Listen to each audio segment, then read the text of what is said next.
Mark Peterson opened his eyes 10 minutes before his alarm clock rang, as he had done for 20 years. The dim light of a Texas fall morning shone through the blinds. His wife was sleeping peacefully beside him. He carefully got out from under the blanket, trying not to wake Nancy. Another day behind the wheel of the number 23 city bus lay ahead. In the cramped bathroom, Mark shaved habitually, scrutinizing the wrinkles on his face. 52 was no joke. His temples were visibly graying, and there were creases of fatigue under his eyes. But there was still a youthful dreaminess in his gaze, a reminder of the boy who had once wanted to own his own business. "A fishing store," he murmured, rinsing off the rest of the shaving foam. A couple more years and it might work out. In the kitchen, he brewed himself a strong cup of coffee and made a simple turkey sandwich. Nancy usually woke up an hour late. Her shift at the old Austin clothing store started at 10. Getting ready took no more than 20 minutes. A uniform shirt with the emblem of the city transport, comfortable pants, polished shoes, a thermos of coffee, and a bag of lunch. The usual. "You late tonight?" Nancy's sleepy voice caught him in the doorway. "Not until 6, Mark nodded. "Jeff's daughter's sick, so he took his evening flight." "I'll make your favorite roast," she smiled as she wrapped up her old robe. Mark looked at his wife. 28 years together. Their son Jason was already in college in Houston. They'd long since gotten used to life together. Quiet evenings in front of the TV, Sunday nights at church, occasional dinners at inexpensive restaurants for special occasions. "Love you," he said the familiar phrase, and with a wave of his hand, he walked out the door. The morning Austin greeted him with a chill. The neighborhood where they lived was not prestigious, but it was safe enough. A typical American suburb, with identical one-story houses, manicured lawns and mailboxes at the same distance from the road. The bus depot was a 20-minute walk away. Mark preferred to walk, saving on gasoline. Every dollar counted. The fishing tackle store required startup capital, and in the last 5 years he'd managed to put away almost $70,000. Asterisk. The depot was already bustling with life.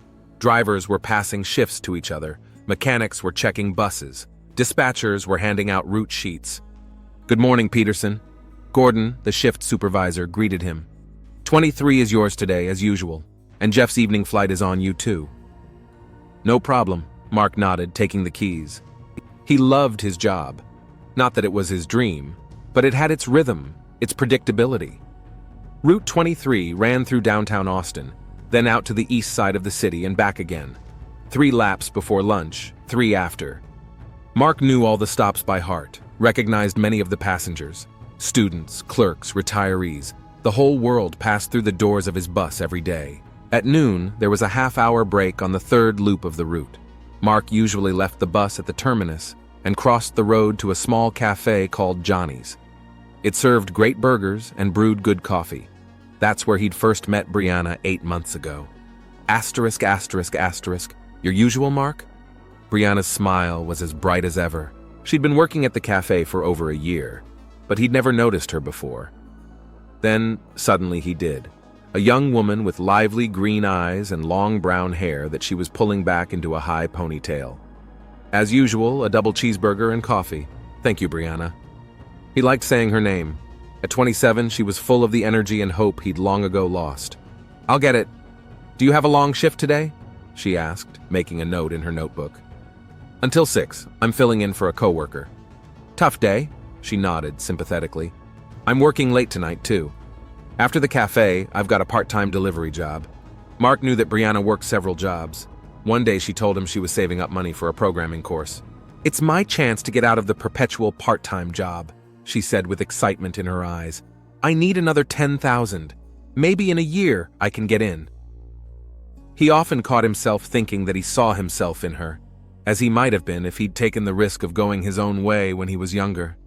Instead, there was Nancy, then Jason, the mortgage, the obligations. "Your order." Brianna placed the tray in front of him. "Added some bacon on the house. You look tired." "Thank you," Mark smiled sincerely. "How are you doing with your savings?" Slowly but surely. She sat down across from him for a moment. "Yesterday, I took an extra shift in delivery. I also paid for an online course in basic programming. You know, Mark, sometimes I think I'm never going to get out of this wheel. At times like this, Mark felt an overwhelming desire to help her.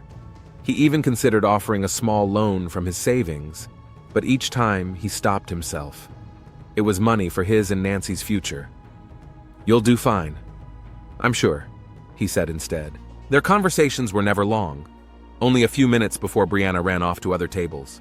But even those brief exchanges of remarks were bright spots in the monotony of his days. Asterisk, asterisk, asterisk. A month after their first conversation, Mark broke his arm in a bad fall while fishing. He stayed home on sick leave for 2 weeks, and Johnny's Cafe fell out of his routine. When he returned, Brianna greeted him with unexpected joy. "Mark, I was worried. You were missing, and I thought maybe you'd changed your route." Her genuine concern touched him. It had been a long time since anyone but Nancy had taken such an active interest in his welfare. That afternoon he stayed longer than usual at the cafe. They talked about fishing, about his dream of opening a store, about her plans to become a computer programmer. "You know, I like fishing too," Brianna said suddenly. "My father used to take me to Lake Travis when I was a little girl." The coincidence seemed like a sign to Mark. The next day, he brought her a small book about fishing in Texas reservoirs. "This is my mascot," he said, holding out the tattered volume. "But I think you could use it more." Brianna was embarrassed, but accepted the book. After that, their conversations became more personal. Mark learned that she had come to Austin from a small town 3 years ago, that her parents had died in a car accident when she was 19, that she had an older sister in Dallas, but they rarely spoke. Mark talked less about himself, mentioned fishing, talked about his travels as a young man, but almost never talked about Nancy or family life. It was another part of his existence that he subconsciously separated from these midday meetings. Asterisk, asterisk, asterisk. "Are you happy, Mark?" Brianna asked him one day when the cafe was almost empty, and she could afford to sit at his table for a few minutes. The question caught him off guard. "Happy?" he wondered. "I guess. I have a job, a house, a family. What more do you need?" "But that's not the answer." Brianna shook her head. "Happiness is waking up and feeling excited about the day ahead, not just accepting the inevitable." Her words hit something deep inside. That evening back home, Mark stared at a sleeping Nancy for a long time and thought about the last time he had felt the true joy of waking up. The next day, he brought Brianna a flash drive with rare jazz recordings he'd collected over the years. She'd mentioned once that she loved that music. "It's a copy," he lied, even though it was his only collection. In response, Brianna gave him a sudden hug, just for a second, a fleeting touch. But Mark felt his heart hammering somewhere in his throat. After that day, something changed. Mark started stopping by the cafe not only on his lunch break, but also in the evening after his shift, ostensibly for a coffee before heading home. Sometimes he would wait until Brianna finished work and offer to give her a ride home. The bus depot wasn't far away, and he could take the company car. "I live on the east side, it's not on your way," she said shyly at first. "That's okay. It's no problem for me," Mark replied. During these trips, they talked about books, movies, music.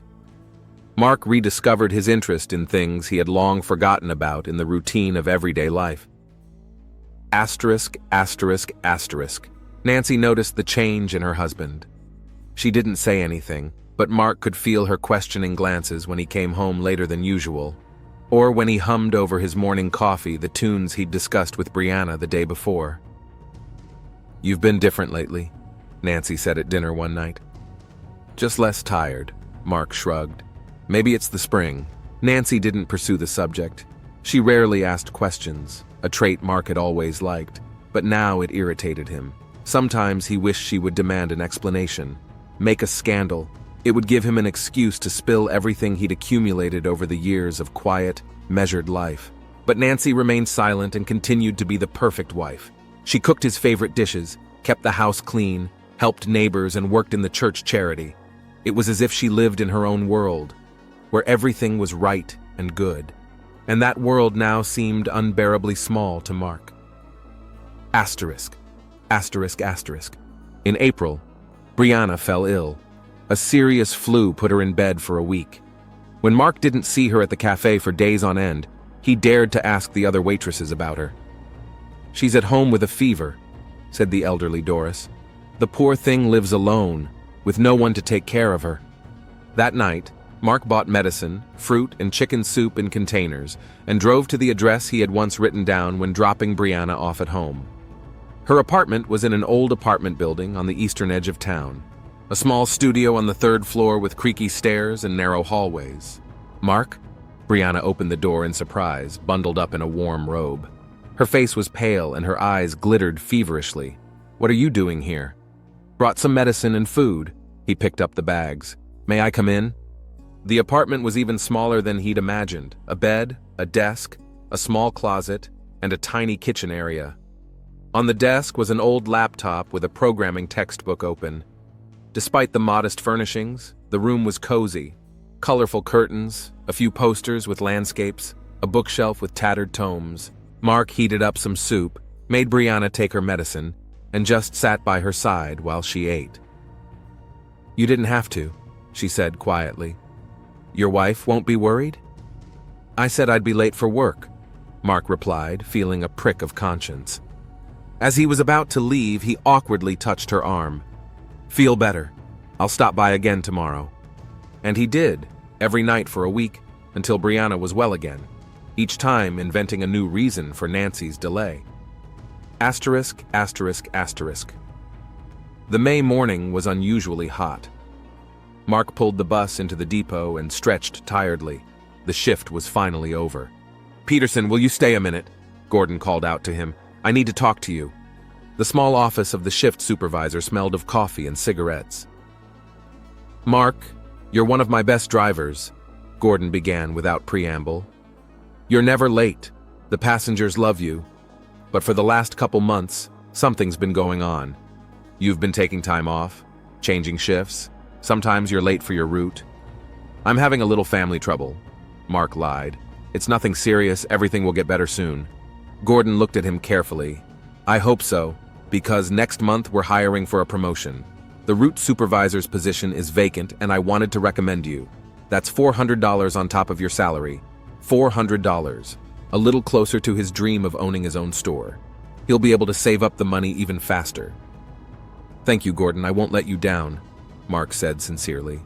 He'd been thinking about it all evening, hesitating to tell Nancy. He wanted to make sure he had the promotion in his pocket first.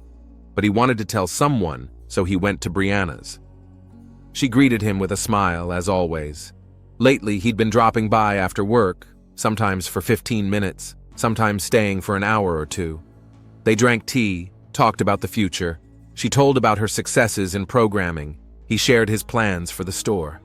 "That's wonderful!" exclaimed Brianna, after hearing the news of a possible promotion. "We should celebrate!" She pulled a bottle of inexpensive wine out of the refrigerator. "It's my little reserve for special occasions," she said with a wink.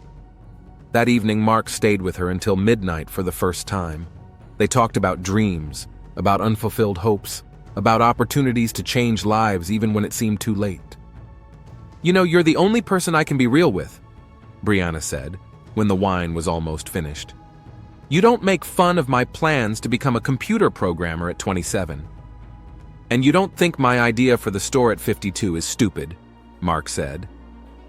Their gazes met. Mark felt something inside him crumble. All the barriers, all the inhibitions, all the obligations. He reached out and touched her cheek. Brianna didn't pull away. Asterisk, asterisk, asterisk. After that night, their meetings became more frequent and intimate. Mark kept coming up with new reasons for the delays, extra shifts, meetings with fishing buddies, problems with the bus. Nancy didn't ask questions, and that convinced him even more that she simply didn't notice him, didn't appreciate him, wasn't interested in his life. Brianna, on the other hand, caught his every word, asking about his day, sharing his successes and failures.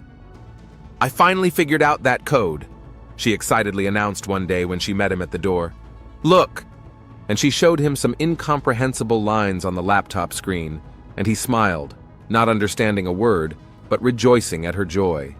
In June, Mark was promoted. Now he had more time. Part of the day he spent in the office, making schedules and solving organizational issues, and more opportunities to see Brianna. They started making plans. Mark told her about his savings. She shared how much she had put away. "What if we combined our savings?" Brianna suggested one day. "You could open the store this year instead of in a couple years, and I could work there while I go to school. We could do it together." Mark found the idea tempting. No more buses, no more routine. The business he'd dreamed of all his life, and Brianna around, young, energetic, full of ideas. But what about Nancy, the house, the life he'd spent nearly 30 years building? "I need time," he said then. "I need to think things over." Brianna understood. She'd always understood. "I'll wait," she replied simply. "As long as it takes." But she was not prepared to wait forever. Every day, Mark could feel her impatience growing, her desire for certainty, and his own doubts were only growing. Asterisk, asterisk, asterisk. That evening, he stayed longer than usual at Brianna's house. They talked about the future, made plans, discussed possibilities. "Mark, I can't do this anymore," Brianna finally said. "We can't hide forever. You have to decide, me or your old life." He knew she was right. He couldn't keep living a double life. It was destroying him from the inside out, making him lie to the people he loved. "Give me a week," he asked. "I'll figure it out, I promise." She nodded, but for the first time he saw doubt in her eyes. As he was saying goodbye, she suddenly said, "You know, what if I just talk to your wife? Explain the situation. Sometimes it's easier when all the cards are on the table." Mark went cold. "No, not that. I'll do it, I promise." But he could tell by the look on her face that she'd already made up her mind. Asterisk, asterisk, asterisk. The next morning, Mark went to work as usual. All day he'd spent the day wondering what to do. Go to Brianna? Stay with Nancy? Confess everything? Continue to hide it? On his way home that evening, he made a decision. He would talk to Nancy. Tell her how he felt, how their marriage had long since become a habit. Maybe they could separate peacefully. But as soon as he crossed the threshold of the house, he realized something was wrong. Nancy was sitting in her chair, staring fixedly into the space in front of her. The new message indicator on her answering machine was blinking. "Nancy?" He called out cautiously. "What's wrong?" She silently pointed to the answering machine. Mark pressed the play button, and Brianna's voice filled the room. "Hello, Mrs. Peterson. My name is Brianna Wilson. We need to talk about your husband. It's important. Please call me back at the number." Kevin Dawson wiped his sleepy eyes and looked at his watch. 6:30 in the morning. After his night shift as a security guard at the supermarket, all he wanted to do was shower and sleep. There was a strange odor in the hallway, as if something had burned. Had the neighbor left something on the stove again? He wanted to knock on Brianna's door, but changed his mind. It was too early. The girl was probably asleep after her evening job. In his apartment, Kevin turned on the shower and noticed that the water was barely flowing. Another plumbing problem, he thought irritably.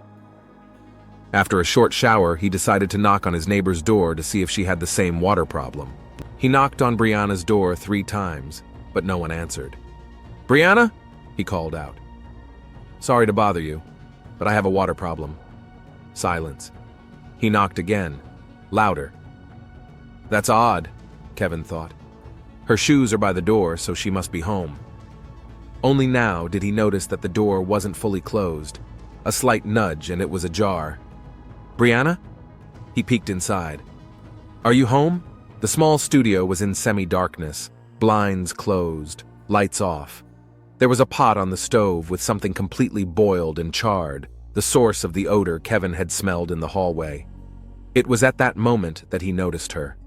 Brianna was lying on the floor beside the bed, one arm twisted oddly, eyes open but lifeless.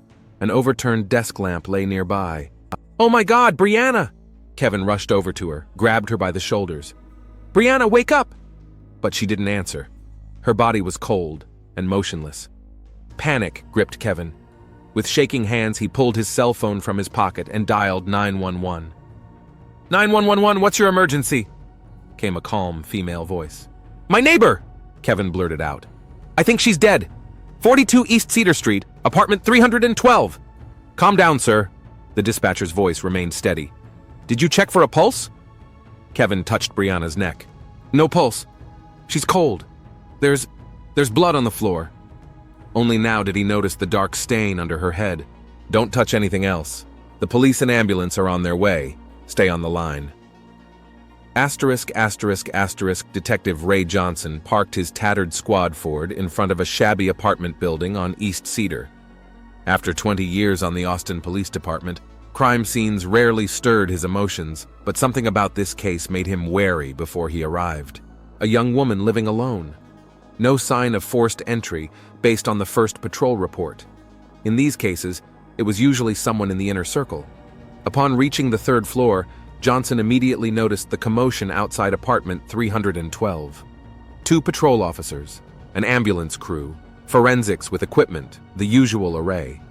There was a young man sitting against the wall looking completely wrecked. Detective Johnson, homicide, he introduced himself, showing his badge.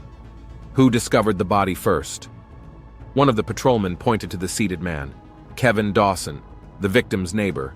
He called 911. Johnson approached Kevin. Mr. Dawson, tell me what happened. Kevin was rambling. I got back from the night shift around 6:30. I smelled something burning. Then I wanted to ask Brianna about the water problem. Knocked, but she didn't answer. The door was ajar, so I peeked in. Found her. Did you know the victim well?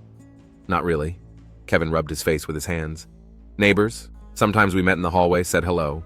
Helped her with her heavy bags a couple times. She was, a good person. When was the last time you saw Miss Wilson alive? Kevin hesitated. Yesterday, I think it was around 18 o'clock. She was coming home from work. She looked upset. Upset? The detective became suspicious. Yeah, like she'd been crying. I asked if she was okay, but she just nodded and walked quickly into the apartment.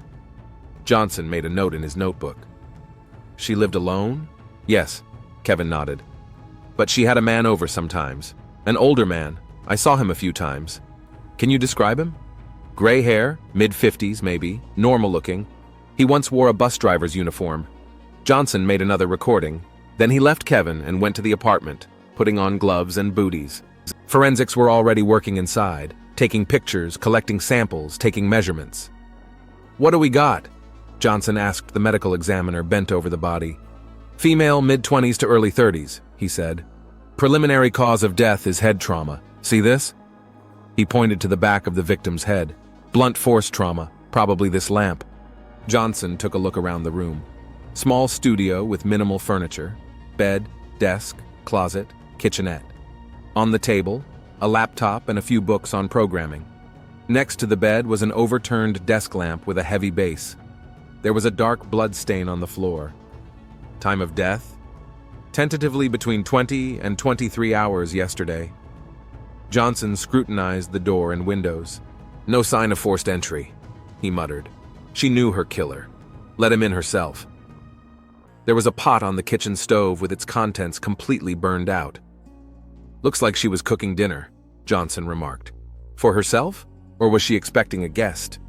He spotted a cell phone on the table by the entrance. He handed it to the technician. Check calls and messages for the last 24 hours. Got it, the technician nodded. And here's something interesting. There's a new message on the landline answering machine. Would you like to hear it? He pressed a button, and a woman's voice filled the room. Brianna, this is Nancy Peterson. You called me about my husband. What did you want to say? Please call me back. Here's my number. Johnson made another note in his notebook. Nancy Peterson. Check that number, he told the technician. And also, look for a Mark or Peterson contact on the deceased's cell phone. A few minutes later, the technician said, Got a Mark contact. Lots of calls and texts over the last 3 months. Show me the most recent messages. The technician scrolled through the correspondence. Here it is, yesterday, 1720, from Mark. We need to talk. I'll be at your place at 8. No reply from her. Johnson nodded, the picture slowly taking shape. She has a work schedule on her refrigerator, one of the officers noted. She worked at Johnny's Cafe and also at Speedy Food. Okay, Johnson nodded. Let's start with the cafe. With any luck, someone knows our mystery Mark. Asterisk. Asterisk, asterisk. Johnny's Cafe was a small establishment near the center of town.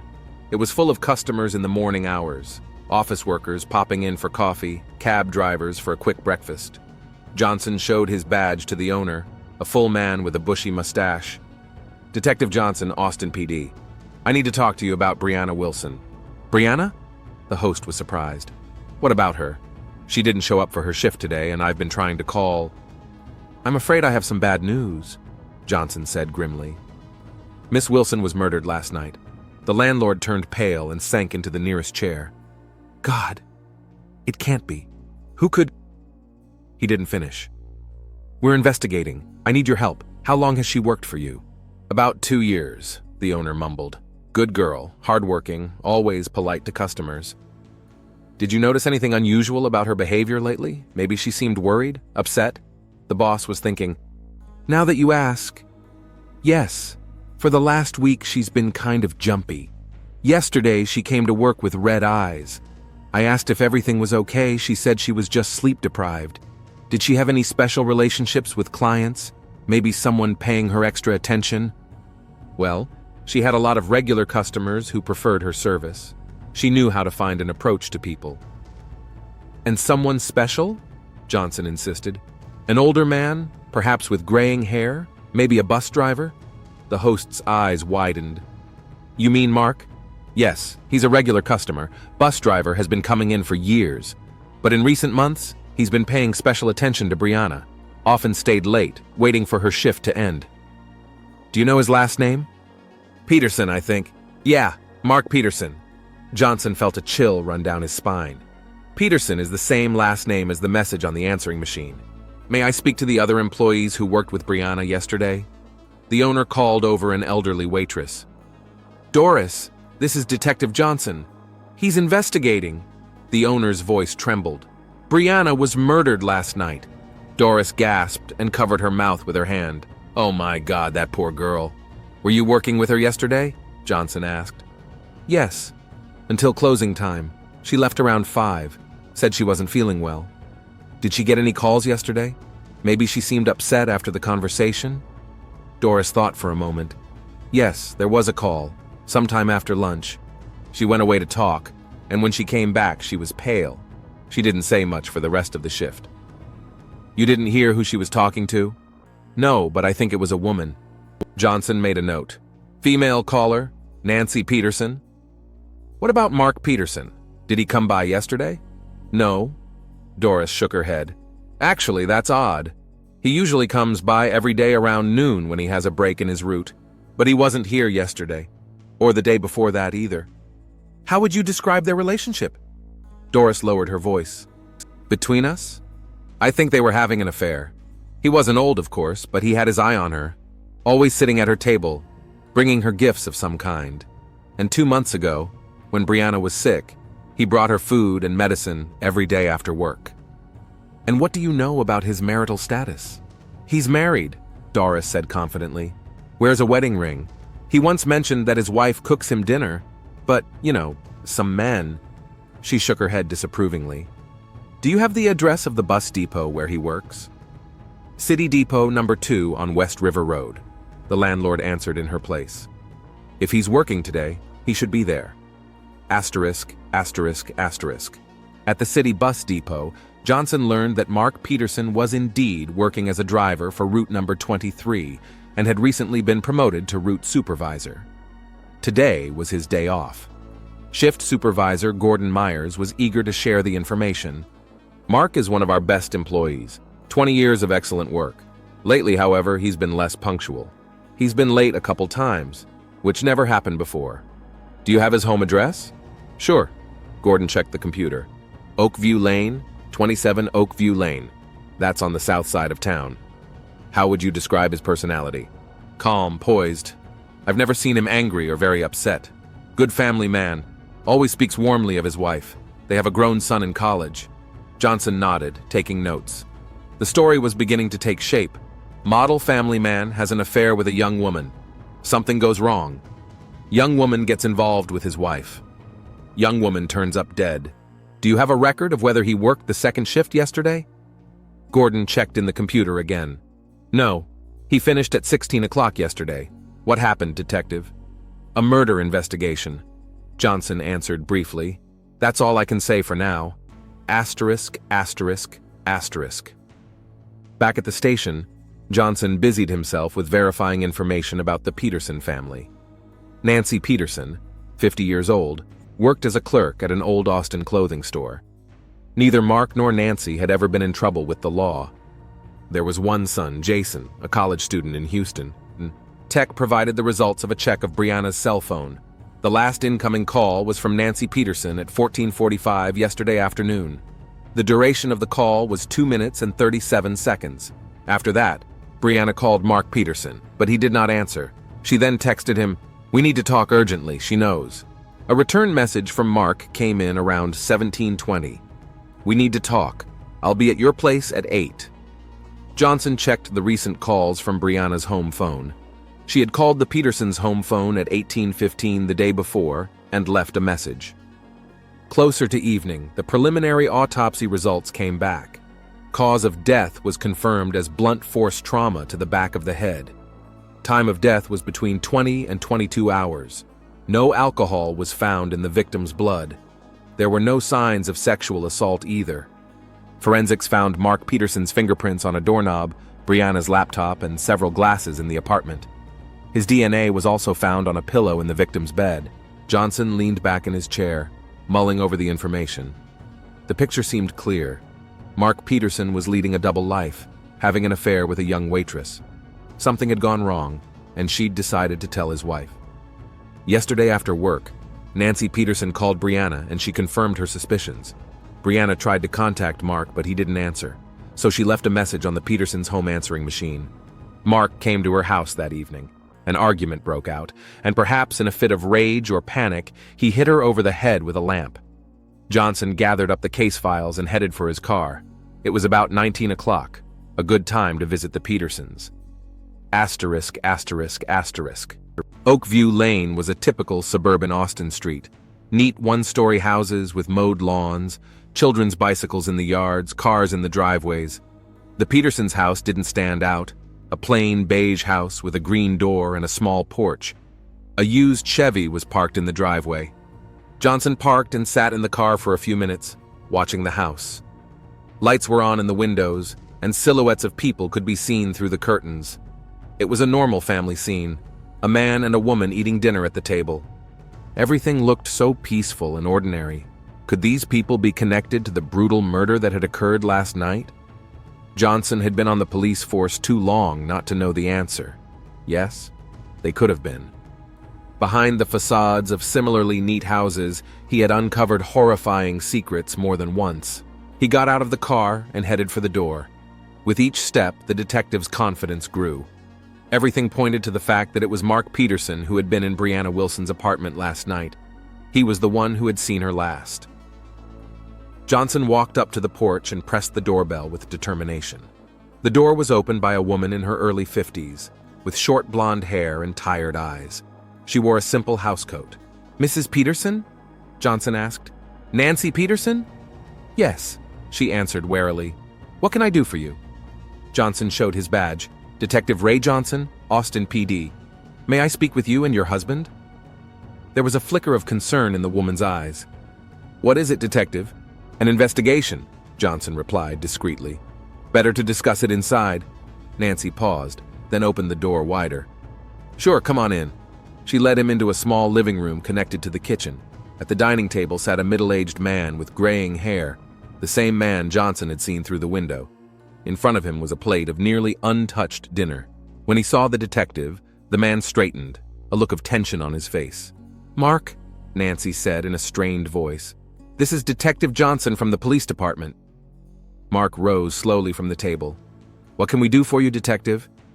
Johnson looked at him appraisingly, an ordinary man in his 50s, unremarkable at first glance. But behind that ordinariness, the detective caught the fear, in the slightly trembling hands, in the avoiding direct gaze. "I'm investigating the death of Brianna Wilson," Johnson said bluntly, watching both men's reactions carefully. She was found dead this morning in her apartment. Mark Peterson's cheek twitched. He instinctively took a step back and rested his head on the desk.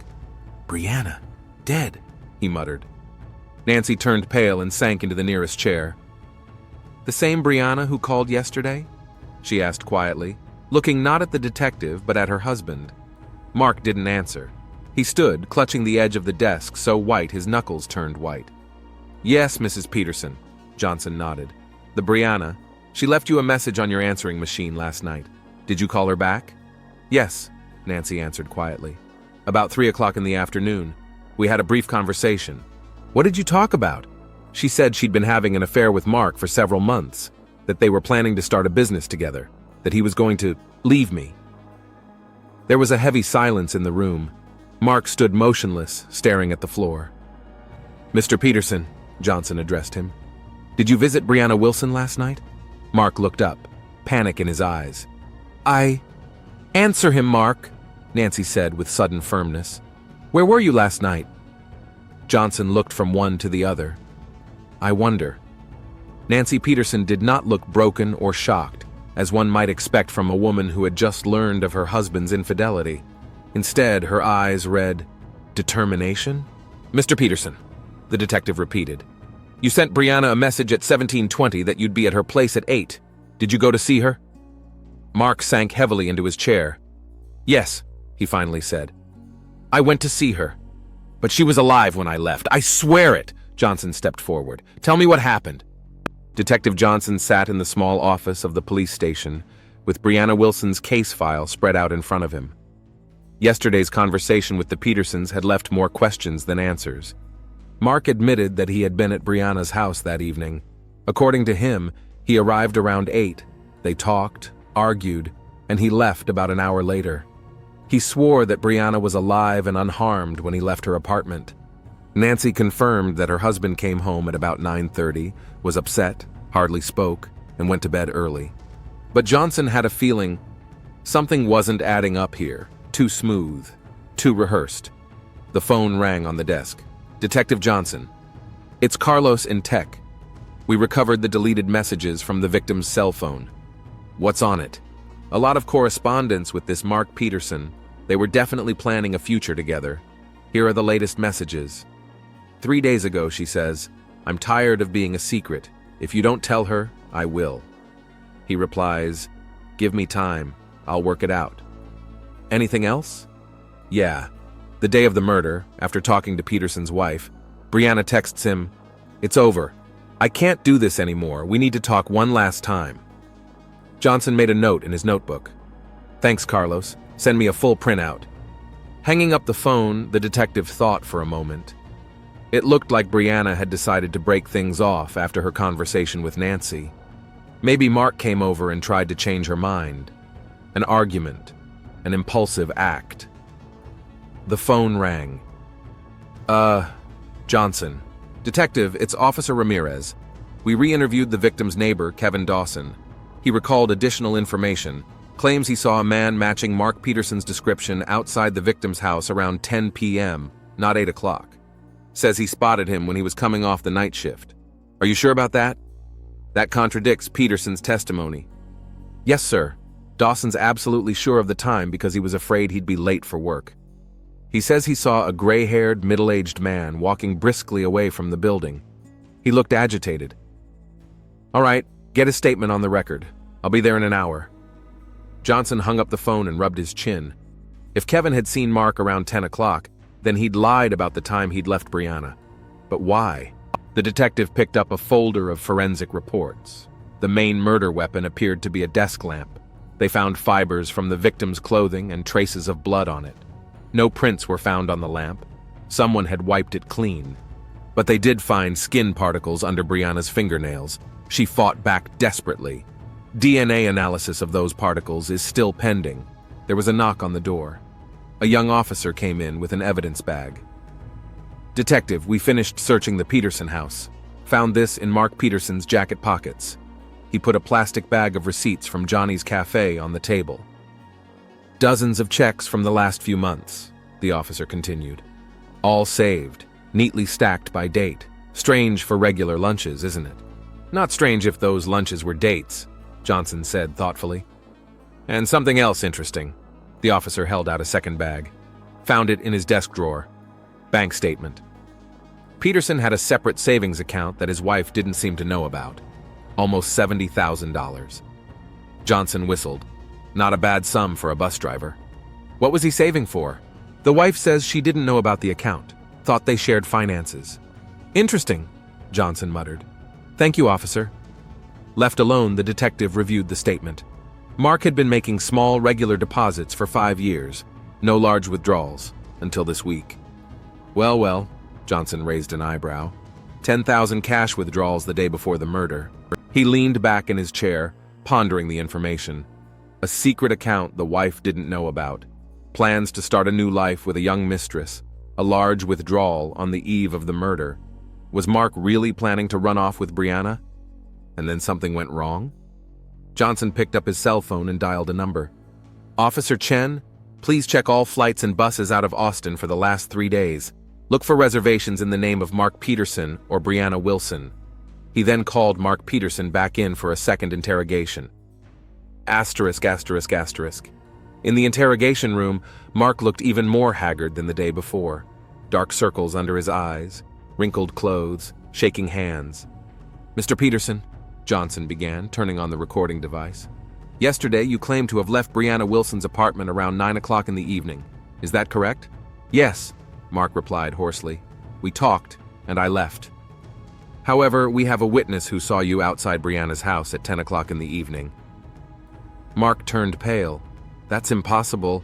I was home at 9:30. Nancy will confirm it. Your wife could be mistaken, or deliberately telling untruths to protect you. Nancy wouldn't lie to the police, Mark said firmly, and neither would I. Johnson pulled out a bag of receipts.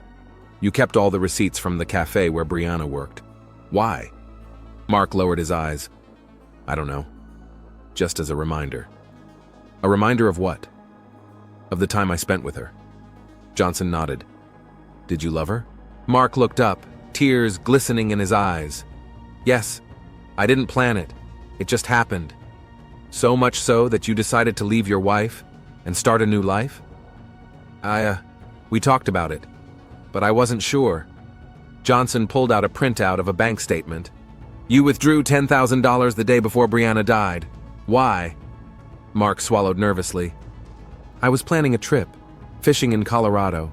Wanted to relax, think about everything. A $10,000 fishing trip? Johnson said skeptically. Isn't that a bit much? I was going to buy some new gear, go to some good places. And when were you planning this trip?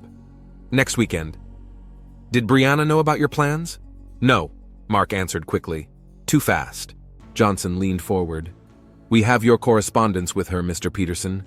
We know you were planning a future together, that you were going to invest your savings in a fishing supply store, that she was to work there while she studied programming.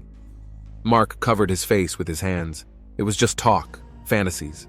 $70,000 worth of fantasies? Johnson shook his head. I don't think so. You were seriously planning to leave your wife. But then Brianna decided to tell Nancy. And everything went south, didn't it? Mark was silent, staring at the table. Tell me what happened at Brianna's apartment that evening. I already told you. We talked, and I left. What was the conversation about? Mark sighed. She wanted to end the relationship. Said she'd talked to Nancy and was ashamed. Said she couldn't be the cause of the family breaking up. And how did you react? I was upset, of course. I tried to talk her out of it. But she was adamant. So you just walked out? After all your plans? After all your hopes? What else could I do? Mark said tiredly. Johnson paused, then changed direction. You said you got home around 9:30. What did you do then? Went to bed, was exhausted emotionally. Nancy confirms that you hardly spoke to her and went to bed early. But according to a neighbor, you were back at Brianna's house around 10 o'clock. He's wrong, Mark said flatly. Mr. Peterson, Johnson leaned in even closer. There are no fingerprints on the lamp used to kill Brianna. Someone wiped it down thoroughly. That suggests a deliberate act, not a random altercation. Mark turned even paler. I didn't kill her, I swear. Then explain how your DNA ended up under her fingernails? It was a bluff. The test results hadn't come back yet, but Mark's reaction was worth the risk. What? He stared at the detective in shock. That's impossible. She didn't scratch me. Maybe you didn't notice in the heat of the argument? No, there was no fight. Mark jumped up, then sank back down powerlessly. Look, I was there. Yes, we talked. I was upset, but I didn't hurt her. I loved her. Johnson decided to change tactics again. Let's talk about the money. $70,000 is all you've saved over the years, right? You've been saving for a dream? Your own fishing supply store. Mark nodded. Yes, all my life I wanted my own business. Did Brianna know about your secret account? Mark. Yes, I told her. And offered to open a store together? Yes, we talked about it. What if Nancy found out about the account? About your plans to leave? She could have claimed half of that money in the divorce, right? Mark tensed up, probably. And all your dreams, all your plans, everything would have fallen apart. Johnson paused. And then Brianna called your wife, told her all about it. And suddenly, you were on the verge of losing everything you'd saved up for years. I didn't kill her for money? Mark exclaimed. Then why did you withdraw $10,000 in cash the day before she died? I said it was for a trip. Or maybe you were planning to run away. To get away before Nancy found out about the account and filed for divorce? Mark shook his head. No, I wasn't planning to run away. At that moment, an officer entered the room and handed Johnson a folder. The detective looked through the documents, then placed them on the desk. Mr. Peterson, I have here the DNA results from under Brianna's fingernails. It's your DNA. This time, Johnson wasn't bluffing. I also have a surveillance tape from a gas station 2 blocks from Brianna's house, showing you entering the store at 21:55. At the time you said you were home. Mark turned pale and lowered his head. I also have a statement from the barman at the pub next to the bus depot. 2 days ago, you were telling him that you were tired of married life, that you'd met a young woman who made you feel alive again, that you were planning a new life. Johnson put another document on the table. And this one is a copy of a bus ticket to San Diego, purchased with your credit card online. It's in the name of Mark Peterson. The departure date is tomorrow. Mark didn't say a word, but his shoulders slumped as if a huge weight had suddenly been placed on them. I don't think you planned to kill Brianna, Johnson said softly. It was spontaneous, desperate. She ruined all your plans, all your dreams. You went to her again after you supposedly came home. Begged her to keep your account secret. She refused. You saw the lamp, grabbed it. Mark suddenly raised a tear-stained face. She was going to tell Nancy everything, he whispered. Not just about our relationship, but about the money. Said Nancy deserved the truth, that I was a coward for not coming clean. So you went home, pretended it hadn't happened, and then went back to see her, Johnson continued. Yes, Mark nodded. I thought maybe I could change her mind. I offered her the $10,000 I'd withdrawn, just to keep her quiet about the bill, at least until I could figure out what to do. Mark covered his face with his hands. She refused, said money wouldn't solve the problem, that all 3 of us deserved honesty, said she'd call Nancy in the morning and tell her everything. I begged her not to. I told her that $70,000 was all I had, that Nancy would take half in the divorce and my dream of owning a store would never come true. And what did she say? That I should have thought of that before, that she wouldn't be complicit in my deception. Mark raised reddened eyes. I loved her, but at that moment, I was so angry. 20 years I'd been saving every dime, 20 years of denying myself everything, all for a dream, and she was going to ruin it all with one phone call. He was silent, trying to deal with his emotions. She turned to the phone, said she'd call Nancy right now, wouldn't wait until morning. And then he couldn't finish. You grabbed the lamp, Johnson finished quietly. I didn't mean to kill her, Mark whispered. I just wanted to stop her. But she turned at the last moment and the blow hit the back of her head. She went straight down. I tried to bring her to her senses, but his voice shook. There was no pulse. A heavy silence filled the room. What did you do next? Johnson finally asked. Panicked. Wiped the lamp, the doorknobs, everything I touched. Took my money that I'd offered her, and left. Mark shook his head. I was going to run away. Plan to go to work tomorrow as usual and then just not come home. Take the bus and leave. Start a new life somewhere no one knew me. With money you've been saving for 20 years, Johnson remarked. Yes, Mark admitted quietly. But it doesn't matter now, does it? Johnson shook his head. No, Mr. Peterson. I'm afraid it doesn't.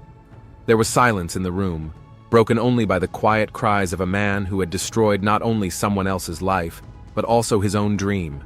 Detective Ray Johnson parked his car outside Evergreen Cemetery on the outskirts of Austin. It had been 3 months since the day Brianna Wilson's body was found. 3 months since regular bus driver Mark Peterson confessed to the murder. It was a cloudy, windy day. Leaves swirled in the air and rustled underfoot. Johnson walked along the narrow path between the graves, holding a simple bouquet of white chrysanthemums. He hadn't known Brianna in his lifetime. To him, she had become another case, another victim. But something about the story wouldn't let him go. Maybe that simple humanity of everyone involved in the tragedy. Ordinary people with ordinary dreams cut short by one impulsive decision. Johnson stopped at the modest headstone. Brianna Wilson, 1998 to 2025, pursued a dream. The epitaph had been chosen by her sister in Dallas, the only relative who'd come to the funeral. The detective placed the flowers and stood in silence. He didn't pray. He'd long ago learned how. He just thought about the fragility of human lives and hopes. Back at the car, Johnson noticed a familiar figure. Nancy Peterson stood at the cemetery gate, looking hesitantly inside. She had lost weight, gaunt, with more gray in her hair. Mrs. Peterson, the detective nodded. Detective Johnson, she answered quietly. Yeah, I wanted to put the flowers in, but I'm not sure I have the right. Everyone has the right to remember, he replied simply. Nancy nodded. I didn't want to come when anyone was here, especially her family. Brianna's sister has already left for Dallas, Johnson said. You're all alone. Nancy clutched a small bouquet of wildflowers in her hands. Mark got 20 years. His lawyer says there's a possibility of parole for good behavior. I heard that. Johnson nodded. You know, I had a hunch, Nancy said suddenly, about the affair, that he wasn't happy, but I pretended it was all right. Maybe if I'd talked to him earlier? Don't blame yourself, Johnson said softly. His choice is his responsibility. They were silent for a while. I've sold the house, Nancy said. I'm moving in with my sister in Texarkana. Too many memories. The detective nodded. I understand. And the money, that's $70,000. I gave it to Brianna's relatives. I don't want to touch it. That surprised Johnson. It's an honorable thing to do. It's not noble. Nancy shook her head. It's just that money has always been a curse. For 28 years, I thought we were building a future together, and he was secretly saving for his dream. A dream I had no place in. She looked toward Brianna's grave. Poor girl. She didn't deserve to end up like that. And all because of what? Because of money and a man who couldn't choose between the past and the future. Nancy turned to the detective. I'm gonna go. I want to be there alone. Johnson nodded and headed for his car. Turning around, he saw Nancy walking slowly down the path toward the grave, a small, lonely figure against the gray autumn sky. Getting into the car, the detective thought, this story had no real winners. Only victims: Brianna, whose life had been cut short too soon; Mark, whose dream had turned into a nightmare; Nancy, whose world had been shattered in a single day. Turning on the ignition, Johnson cast one last look at the cemetery. It was his job to pick up the shards of shattered destinies and put together a picture of tragedy. Not to resurrect the dead, but so the living could move on. He hit the road.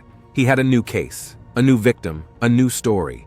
Life went on, for all but those left lying beneath the cold stones of Evergreen.